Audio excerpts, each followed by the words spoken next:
when you reach people and you connect with them, then that is very powerful and it makes it feel worthwhile. And you'll have those experiences during your internship. Do you ever have so many questions and no one to ask, so they're just wasting away on Google searches you'll forget about in an hour or so? We had that same problem, and that's why we created the RD2B podcast, a resource for dietetic and nutrition students looking for answers that their peers don't have. We are students Macy and Emily and registered dietitian Carl Barnes. We engage in conversations and learn from RDs. Join us weekly as we gain insight into the unique journeys of registered dietitians all over the country. Welcome back to another week of the RD2B podcast. I'm your registered dietitian host, Carl Barnes. This is our podcast where each week we sit down with a different registered dietitian to showcase the diversity of opportunity in the profession.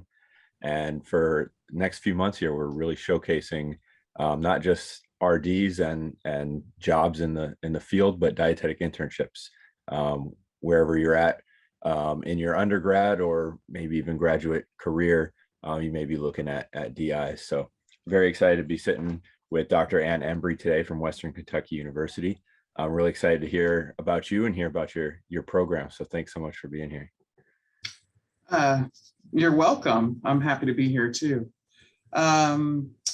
Just as a little bit of an introduction, I graduated from my dietetic internship at Texas A&M in 1994 and became a hospital food service director and was at various hospitals over the years, but I did that for 24 years, I believe.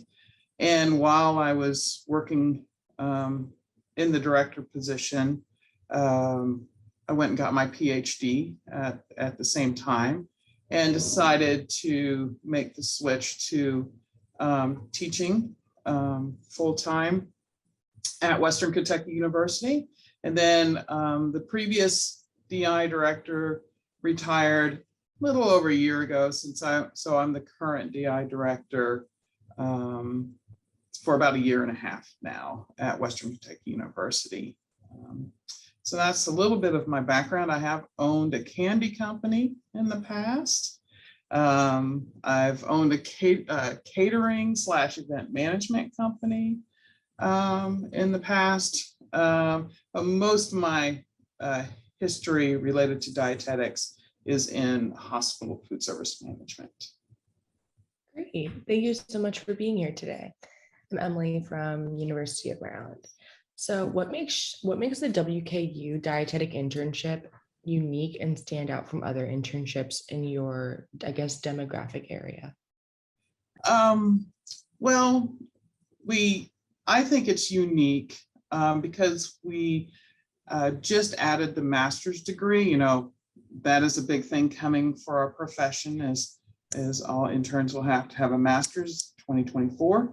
And so we decided to go not with the traditional path there, and we partnered up with the MBA program that was already here on campus. So it's a well-established program that's been here for, thinking over 20 years. And so we partnered and we decided to do a Master's of Business Administration along with the dietetic internship. And they run at the same time. Our interns start in July. They do their supervised practice hours, about 24 to 30 hours a week. So not full-time all the way. And then they're also in classes during those times. So each semester they're taking 9 hours of graduate work. And then so they're summer, fall, spring, and they end in the summer. And they'll end with a master's degree and have their supervised practice hours completed within about 15 months. Wow, that's a really, interesting path. Is there a specific reason why you guys chose to do an MBA opposed to a more, I don't want to say typical route, but a more typical route? Well, I think that's fair. Yes. So I think the big thing is for me, I get frustrated a little bit with the dietetics profession in that we are underutilized. Very much so for what we learn, what our academic credentials are, how diverse we are in what we study. You know, we have a lot of management, a lot of science, and then of course we have your strictly, you know, nutrition and foods and all those type of things. We have lots of different diversity in what we learn, but I always feel like we're pigeonholed a lot of times in being quote unquote a dietitian. And to me, the MBA is a degree that is basically universally understood, and it opens doors. It will open doors. And many dietitians go back once they've been practicing for a while and obtain an MBA because they know that is the way to get into leadership positions. So that's really what motivated us to look at the MBA. You mentioned the program is new. How new is it roughly? We are in our first cohort right now. So we just got approval from ASCEND January or December of last, 2020, 2021, January 2021. And so we started our new cohort this July. And so we're trying to figure out, the good, the bad. There's always a little ugly, right?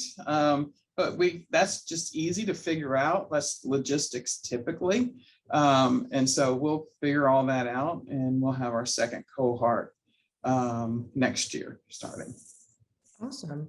Would you mind talking a little bit about how that process came about, adding a master's and like the hard work behind it to make it a combined program? Well, sure. First of all, it really started with talking with the faculty, the other faculty within our program, and also the MBA program to see if they're open to partnering with us, because universities sometimes are silos. You have your college, and then you have your different college, like a business college, College of Health and Human Sciences, Education College, however universities divide and put certain degrees where. And so there's a lot of, like within a certain college, you have a lot of interdisciplinary type of work. But going outside the college is usually a little unique. So we need to work through that process and make sure that was okay. They take the GMAT and we take the GRE as far as part of the admission process. So is there a bridge there to make sure that that's gonna be okay? So our students don't have to take 2 exams. That seems like a big barrier. So they were good with just sticking with the GRE, et cetera. And then you go into the whole accreditation process through ASCEND, and you have to work through and change our focus. We were a community focused internship prior. And so we changed that to business leadership focus. We're trying to onboard new sites where it's really kind of a leadership rotation with business leaders somewhere in Kentucky, whether it's dietitians that own their own companies, or the CEO of a hospital, or the COO of a hospital, and working directly with them for 2 to 3 weeks, just seeing leadership from a different perspective point of view.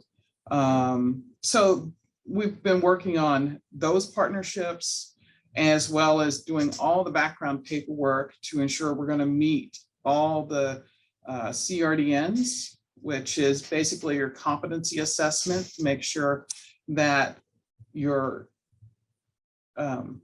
interns have shown competency in all the different areas they have to show before they can sit for the exam, and how that's going to align with our program. So that's kind of the work behind that. Great. And then I guess speaking more about your program, how many students typically apply to your program each year? And then how many spots do you have available? We have 10 spots available, and we typically have 30 to 40 applicants that apply. And so it's really been up and down. Of course, last year was kind of an anomaly, just because I think there's a percentage of students out there that want to get into internships before the master's degree is required. So we have that. And so last year we were down. I expect us to be up a little bit more. So. Great. And then the 10 students that you allow or that you have spots for, was that, with the new masters, or has it always been 10 people? It's always been 10. Great. Yeah. So when you're looking, for a candidate, what kind of experience do you want to see from a student that makes them stand out to you? Well, so I don't sit on the group that makes the decision of who to rank, right, for our interns. But in speaking with our I guess admission board, most of them really look at work experience related to the discipline, whether that's in healthcare, whether that is in a community type of work experience. And what usually we like to see is if someone has work experience that they've done more than one job, like they've moved in that organization a little bit, or taken on a project or taken on some form of leadership, really stands out. That doesn't mean all our interns have that, but that is something that I believe is valued by our particular admission board. Great. So during the orientation of your program before it starts, what are some things you tell your students to prepare them for your dietetic internship? That's a good question. I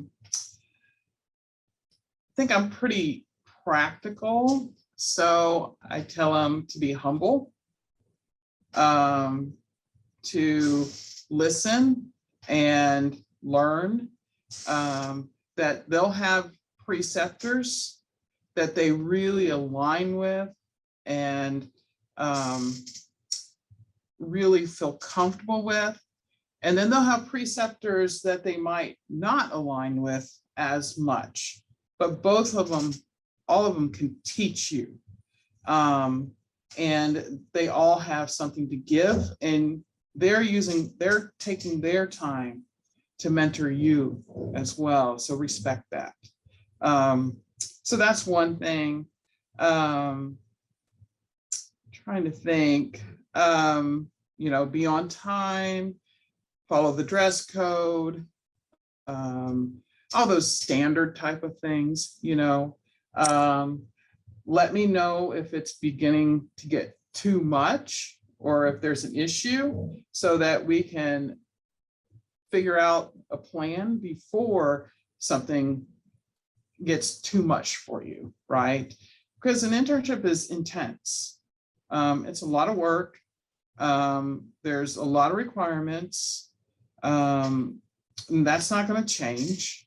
It's been like that for 20 some years. My internship was intense, and that'll continue on. So, but to speak up if you're having an issue, and we can figure out what to do and figure it out, so anyway, I hope that answers your question. Definitely. It did. So when your students are coming in, what are some common misconceptions that they have about dietetic internships? That they're just going to be working. And that's not really it. They're like, we're going to be working for free. I think I hear that more for our seniors, because we have an undergrad program here as well. And they're like, so they're always talking about, we got to do an internship or we're just going to be working. No, that's not true. You're going to be learning. This is where, everything you've learned becomes reality, is in the internship. You see it in the patient's eyes. And when you're looking at a patient, and I tell them all the time, you're not telling a 88-year-old little old man who's lost his wife that you can't have ham anymore and you can't have bologna and things like that because your sodium's too high. That is a hard thing, and you have to be human with that. So I think that understanding that they're going to be seeing the human side of things during this process is extremely important. I'm currently in my MNT class right now, and we're learning, all the textbook stuff. But that's kind of what I'm waiting for. It can be as textbook as we want, but we're rarely going to come across that in practice. So I'm excited for that part. Yeah, and it makes you, being in healthcare for a long time, there's often interactions you have and you're like, I don't really know if I impacted that person, because there's so much going on in their life, right? If somebody had a heart attack, they have people coming in all the time and telling them all kinds of things of what's going on in their body, what has happened to them. And so sometimes you feel like, I don't know if I reached that person. But when you reach people and you connect with them, then that is very powerful and it makes it feel worthwhile. And you'll have those experiences during your internship. You'll connect with patients. So I'm very excited for that part. Good. So you mentioned that you've been in healthcare for a while. So, and I know that you also think that it's important that RDs are, utilized to their fullest potential. How have you seen that change, if at all, during your career?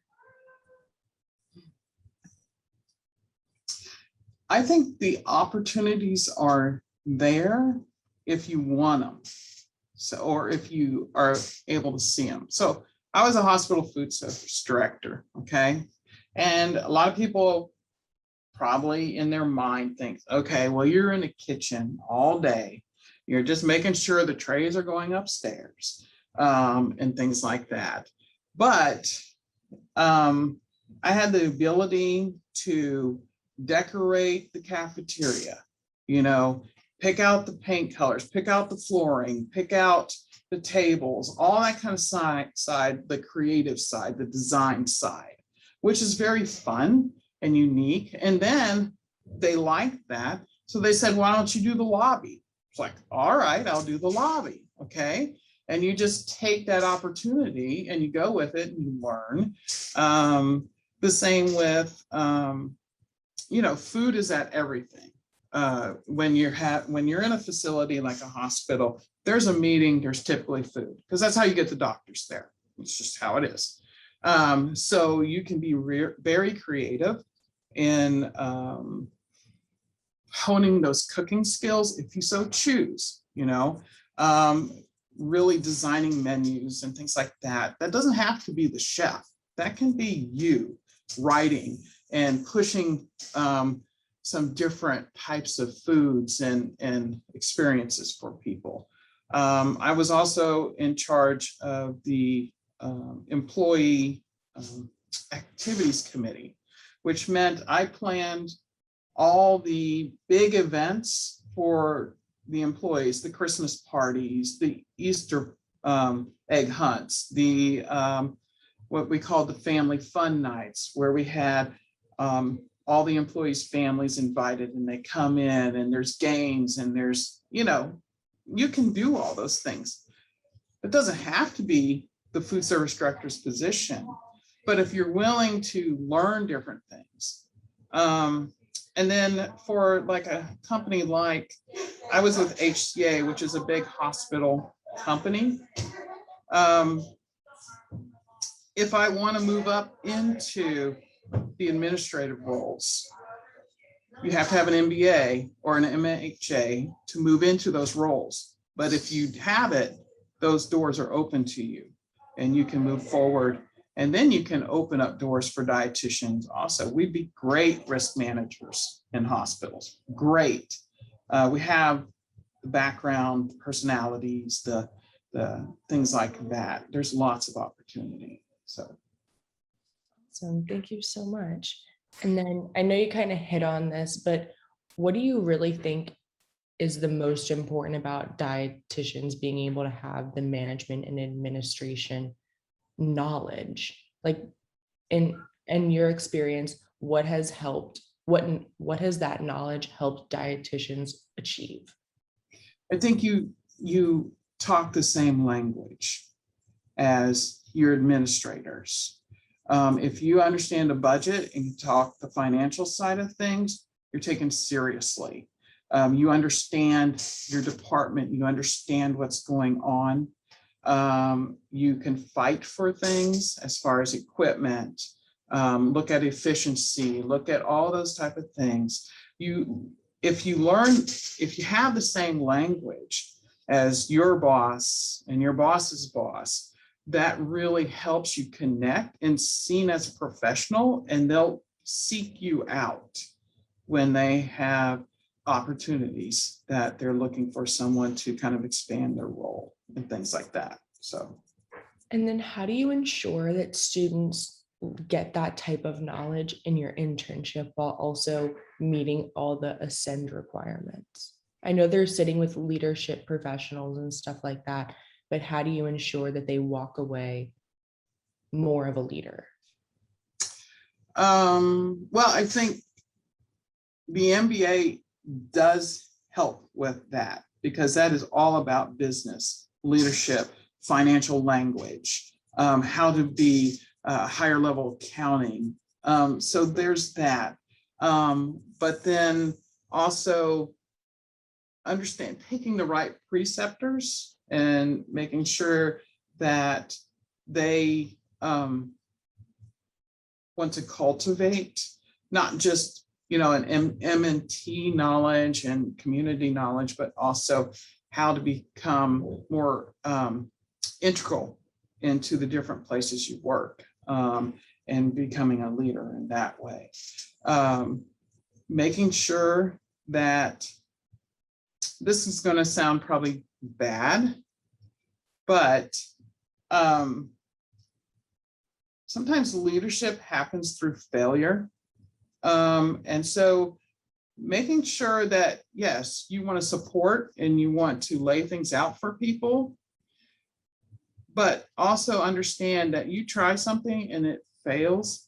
That doesn't mean that you're going to be kicked out of the program. You're not going to meet requirements or anything like that. There's always a way, and a lot of times you learn more when you've tried to achieve something and you couldn't get there, and you try again. So it's not that we set people up for failure, but also that is not a negative. That is something that if you don't succeed your first try, then we're not going to put our hands up and say we're not doing that. We're going to try and say, okay, let's do this. Let's change a few things and let's move forward with this, because we want you to succeed. So. I feel like that's something really important that students need to hear, because going into the internship, you're like, I can't screw up. I have to use all the knowledge and apply it correctly. But we're dealing with people. They're so like variant. So we can't do everything perfectly to the book and everybody will be okay. And if you go into an internship and you do everything perfectly, why do you need an internship? Mm-hmm. Right? You have to be humble, and you have to realize that I'm not going to get everything perfect, the first time, that's okay. And in fact, if you did, then are we challenging you enough? Are you truly learning? Or are we just making sure you can pass a test? That's two different things. So Thank you so much. And I guess my final question is, what is your favorite part about being a director? it's always success, seeing your interns grow, and they really grow a lot during that year. From coming in, being scared a little bit, of course. I mean, that's normal. But gaining confidence as they go along and really understanding, they grow in confidence of being able to assess patients, being able to, I don't know, they just grow as professionals. And that's very satisfying. And then to see their families also very happy at the end when we have a small graduation ceremony that they've accomplished this. It's a big deal and it needs to be celebrated. So, yeah. Thank you, Dr. Embry. I appreciate you taking time out to talk to me today. Oh, you're very welcome. I enjoyed it. And thank you again, Dr. Embry. You shed light on so many important things I think that the students definitely need to hear, and the leadership piece for the profession at large is some very, very timely stuff. So thank you again for being here. Oh, you're very welcome. Very welcome. And